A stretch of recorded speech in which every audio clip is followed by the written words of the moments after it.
যারা আছেন, আমার অনুজ যারা আছেন এবং আমার সমসাময়িক যারা আছেন, আমরা সবাই একটা গভীর আনন্দের উপলক্ষে আজকে একসাথে হয়েছি। আমি হিসেব করে দেখলাম যে আমরা মোটামুটি 4 প্রজন্ম একসাথে হয়েছি, 4 জেনারেশন। কঠিন বাংলায় যদি বলি, প্রপিতামহ থেকে প্রপৌত্র পর্যন্ত। সহজে যদি বলি, দাদার বাবা থেকে পুতি পর্যন্ত। এটি আসলে একটি বড় ঘটনা। আমার জন্মে স্মরণকালে আমি স্মরণ করতে পারছি না যে আমরা খান সিদ্দিকী বংশের এত বড় আয়োজন কখনো করতে পেরেছি, এমনকি করার চেষ্টাও করেছি, কিন্তু আমি স্মরণ করতে পারছি না। সুতরাং প্রথমেই আমরা যারা এখানে আছি তাদের সবার তরফ থেকে আল্লাহর শুকরিয়া আদায় করি যে তিনি আমাদেরকে একসাথে হবার একটি উপলক্ষ করে দিয়েছেন। এর চাইতে আনন্দের উপলক্ষ আর কি হতে পারে? আমরা এখানে অনেকেই আছি যারা পরস্পরকে কোনো সময় হয়তো খুব নাম শুনেছি, কোনো সময় দেখিনি, এমনও আছে। বিশেষ করে আমাদের ইয়াঙ্গার জেনারেশনে অনেকের সাথেই আমাদের যোগাযোগ খুব হালকা, শক্ত করা প্রয়োজন। এই যোগাযোগ মনে রাখতে হবে, আমাদের যারা এই গ্রামের পত্তন করেছিলেন, আমাদের পরম শ্রদ্ধেয় মুরব্বীবৃন্দ, এবং এটি মনে করতে হবে আমাদের একটি খান সিদ্দিকী পরিবারের একটি বড় ঐতিহ্য আছে। আমাদের ইতিহাস বলে যে আমাদের প্রিয় নবীজি সাল্লাল্লাহু আলাইহি ওয়াসাল্লাম থেকে শুরু করে মুঘল বংশের একটি ধারাবাহিকতাও আমাদের এই পরিবারের ভেতর আছে। এই বিষয়ে অনেক লেখালেখি হয়েছে, গবেষণা হয়েছে। আমাদের শ্রদ্ধেয় বড় চাচা প্রফেসর মঈনুদ্দিন আহমেদ খানের বিখ্যাত লেখা আছে। আমাদের বর্তমান প্রজন্মে কিছু তথ্য কালেক্ট করেছে আমাদের ডাক্তার আসগর, আমাদের ভাই, এবং এই বিষয়ে আরও কিছু লেখালেখি যারা করেছেন, নিয়মিত জানাবার চেষ্টা করেছেন। তার মধ্যে আমাদের সরকারের অবসরপ্রাপ্ত অতিরিক্ত সচিব, জানি না আজকে আমাদের এখানে আছেন কিনা, আমাদের জনাব আব্দুল বাসির দুলাল, আমাদের চাচা, সবাই মিলে এই ইতিহাসটি আমাদের সবাইকে জানা দরকার। তা আজকে আমরা পারিবারিক এই ঐতিহ্য কথা স্মরণ রেখে, আমাদের মুরব্বীদের অবদানকে স্মরণ রেখে, এবং যে উদ্দেশ্যে তারা এই জনপদের ভিত্তি তৈরি করেছিলেন, সেই উদ্দেশ্যটিকে স্মরণ করছি। সেই উদ্দেশ্য হচ্ছে সবাইকে নিয়ে চলা। একটি গ্রামের ভিত্তি যখন তারা তৈরি করেন, তাতে তারা 3টি কাজ করেছিলেন। একটি কাজ হচ্ছে আধ্যাত্মিকতার সাথে দৈনন্দিন জীবনকে তারা একসাথে করতে পেরেছিলেন। একটা চমৎকার মেলবন্ধন তারা করেছিলেন। ধর্মের কাজ, আধ্যাত্মিকতার কাজ, আবার একই সাথে বস্তুগত জগৎ, সাধারণ জীবনযাপন করার জন্য যা প্রয়োজন, সবগুলোকেই তারা একসাথে করতে পেরেছিলেন। এবং তারা সবাইকে নিয়ে এই কাজটি করেছিলেন, সম্প্রীতি এবং সহমর্মিতা। তারা কখনো বংশের গৌরবে আত্মহারা হননি। বংশের গৌরব তো আছেই, কিন্তু সেটি বলে বেড়াবার বিষয় না, সেটা কাজ করে দেখাবার বিষয়, এবং সবাইকে নিয়ে একসাথে চলার যে মানসিকতা, সেটি তৈরি করার বিষয়। আমি আপনাদের সামনে খুব বিনীতভাবে দুটো কথা বলার জন্য দাঁড়িয়েছি। প্রেক্ষাপটটা একটি বললাম এই কারণে যে আমাদের নতুন প্রজন্মে অনেকেই হয়তো আমাদের এই পুরানো প্রেক্ষাপটটা জানেন না। আল্লাহ শুকর আদায় করেছি। দ্বিতীয় যে কথাটি বলতে চাই সেটা হচ্ছে এই ধরনের একটি আয়োজন আমরা চালিয়ে নিতে চাই। আজকে আমরা একসাথে হয়েছি, এটি যেন শেষ উপলক্ষ না হয়। আমরা কোনো না কোনোভাবে এটিকে প্রাতিষ্ঠানিকরণ করতে চাই, যাতে এই উদ্যোগটি আমরা চালিয়ে নিতে পারি। এই প্রাতিষ্ঠানিকরণের বিষয়ে আমরা আমাদের এই আয়োজনে যারা অগ্রণী ভূমিকা পালন করেছিলেন তাদের সাথে একটু কথাবার্তা বলেছি, বলে আমরা দুটো প্রস্তাব আপনাদের সামনে উপস্থাপন করতে চাচ্ছি খুব বিনীতভাবে। এটা আলাপের বিষয়। একটা হচ্ছে এই উদ্যোগটি আমরা চেষ্টা করব প্রতি বছরই মোটামুটি কোনো না কোনোভাবে আমাদের মধ্যে যেন এই মিলন মেলাটি হয়, কোনো না কোনোভাবে।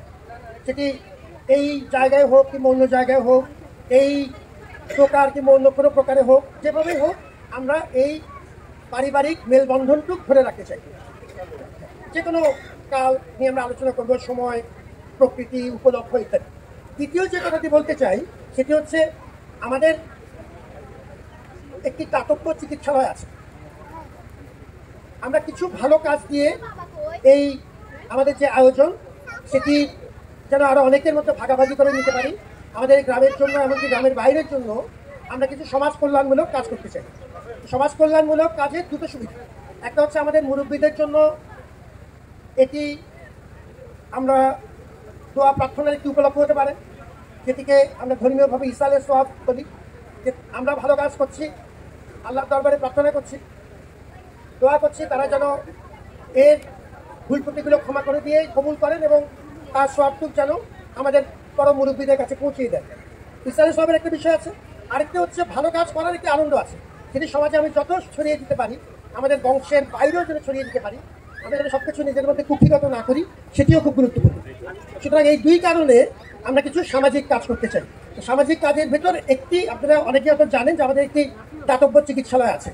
এই দাতব্য চিকিৎসালয়টিকে আমরা চাচ্ছি, এটিকে আমরা আমাদের যে উদ্যোগ, এটিকে আমরা একটি ফাউন্ডেশনের আওতায় নিয়ে দাতব্য চিকিৎসালয়ের মাধ্যমে আমরা একটি প্রাথমিকভাবে একটি ভালো কাজ দিয়ে শুরু করলাম।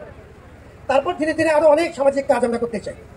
দাতব্য চিকিৎসালয়টি পরিচালনা করবার জন্য আমাদের একটি প্রাতিষ্ঠানিক গ্রুপ দরকার, আমাদের খান সিদ্দিকী পরিবারে। আমাদের প্রস্তাব হচ্ছে, এই প্রস্তাবটা দেওয়ার জন্য আমি সঙ্গে দাঁড়িয়েছি, যে আমরা খান সিদ্দিকী পরিবারের তরফ থেকে একটি জনকল্যাণমূলক ফাউন্ডেশন গঠন করতে চাই। তার যেভাবে তার আইনগত ভিত্তি তৈরি করা হবে, তার গঠনতন্ত্র কেমন হবে, এই বিষয়গুলো নিয়ে আমরা আরও ভাববো। আমাদের পরিবারে অনেক বিশেষজ্ঞ মানুষজন আছে, তাদের সবার সহযোগিতা নেব। কিন্তু প্রাথমিক প্রস্তাব হচ্ছে আমাদের এই দুই বংশের দুজন, আমাদের দুজন মধ্যমণি পরম শ্রদ্ধেয় দুজন মুরব্বী আজকে আমাদের মধ্যে আছেন। একজন হচ্ছেন সিদ্দিকী বংশের তরফ থেকে আমাদের পরম শ্রদ্ধেয় মামা, আমাদের পরম শ্রদ্ধেয় চাচা, যিনি অনেক অর্থে আমাদের বাবাও বটে, প্রিন্সিপাল আমিন আহমদ খান।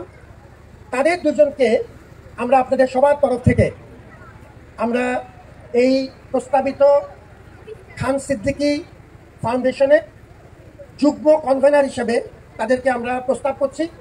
তারা দুজন একসাথে হবেন এবং তারপর তারা নিজেদের মধ্যে আলাপ করে আমাদের সাথে পরামর্শ করে তারা ঠিক করবেন যে আরও কিছু সদস্য নিয়ে আমরা ধীরে ধীরে এই ফাউন্ডেশনটির একটি কাঠামোগত রূপ দেব এবং বিভিন্ন কাজ করবার জন্য, ধরুন এই যে দাতব্য চিকিৎসালয়ের কথা বললাম, একটা স্কুল চালানোর বিষয় হতে পারে, বিভিন্ন ধরনের জনকল্যাণমূলক কাজ করবার জন্য তারা নিজেদের মধ্যে আলাপ করে আমাদের সাথে পরামর্শক্রমে তারা কিছু পরবর্তীতে আরও কিছু কমিটি করে নেবেন।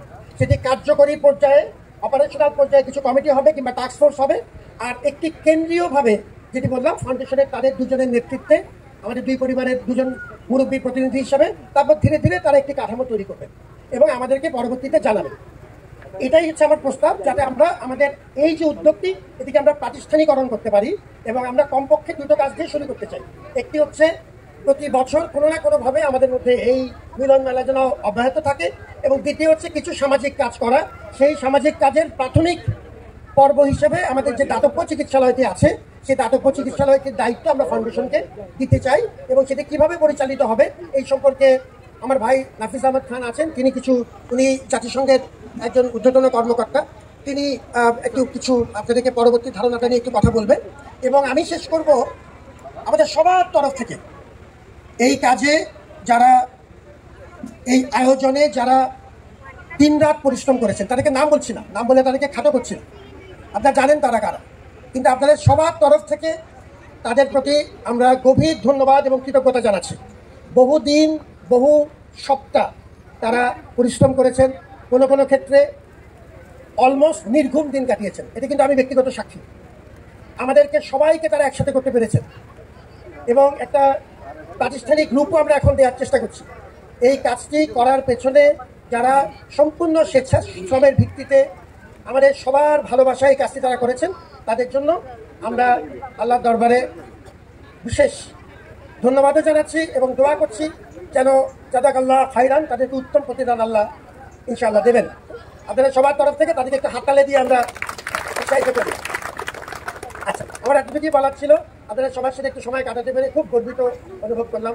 একটা কঠিন সময়ের মধ্যে দিয়ে দেশ যাচ্ছে, প্রতি পদে পদে ষড়যন্ত্র হচ্ছে। এই ধরনের কথাগুলো আমি সাধারণত কোনো কূটনৈতিক মার পেছে লুকাতে চাই না, যেটি সত্যিতে বলা ভালো। সারা দেশব্যাপী কঠিন ষড়যন্ত্র হচ্ছে, প্রতিটি প্রতিষ্ঠান ক্ষতিগ্রস্ত করার চেষ্টা করা হচ্ছে।